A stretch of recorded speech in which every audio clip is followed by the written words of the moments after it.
Okay, they were the first unsigned band to appear on Top of the Pops, later signing a record deal with Grand Royal, the label run by hip-hop greats the Beastie Boys in the 1990s.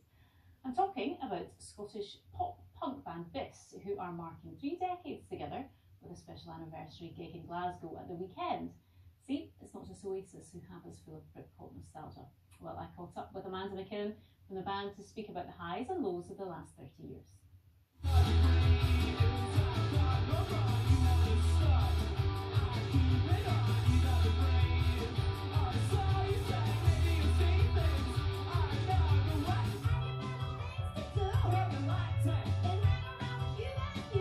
I can hardly believe myself it was 30 years ago that you kind of sort of came onto the scene. When you did though, it was such a distinctive sound that you had. But you formed at school, is that right? Yeah, I was only 16 when I met John and Stephen.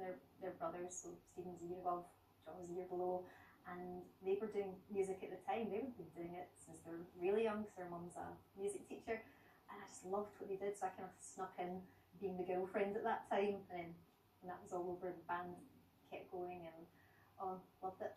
And when did you realise that, you know, you were sort of really breaking through?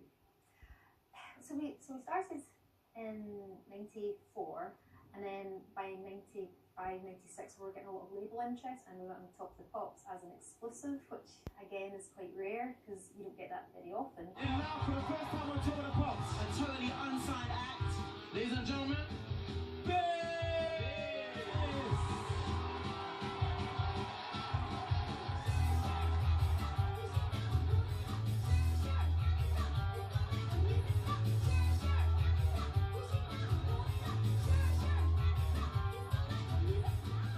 Stages of your career, it all happened so quickly.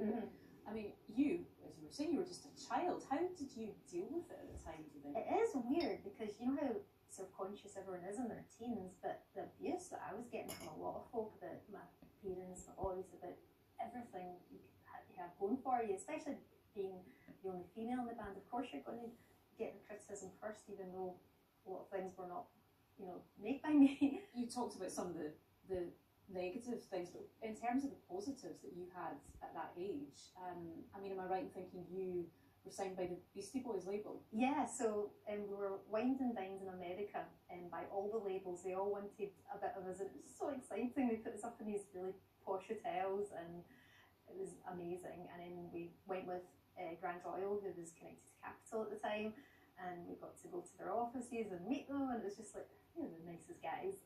Like, they're so down to earth, but just great people. So we were like, yes, absolutely. And you've got children there yourself. What do they make of their mum's career? Not too much. Slightly embarrassed, slightly not. I think my son just started to acknowledge it when a fan gave presents for them, and he's like, oh, when can we come to a gig so we can get more presents? So they're liking that side of it. Yeah, got something out of it. Yeah. The funding around arts in this country at the moment is a very live discussion. Yeah. How important do you think it is to provide that kind of support to artists in this country? It's really important to have that support, and I was really disappointed, as many small bands were, to hear that news, because if you don't have it from the bottom, all you're going to have is the big bands and the big corporate companies taking over. You're only going to have your hydro gigs. You're not going to have your small ones, and they're all shutting down. And I don't know how hospitality and smaller venues did survive through COVID and beyond, and it's so sad. I don't know how they keep going. You were actually around in the sort of Britpop era. Did you ever come across Oasis? We actually went to that when they played Irvine Beach. We went to that, but just to see it, which was good. But I don't think they were a fan of our band. I was trying to find the cutting from it. It was Noel Gallagher was asked if he liked us, and he's saying no. And they're like, why? Because they're BIS. That's really good. And then I saw them in a coffee shop in London once, but that's all my experiences with them. However, Blur I could talk for ages about and have more things to say, but we'll leave it at that. Yeah, that's the book.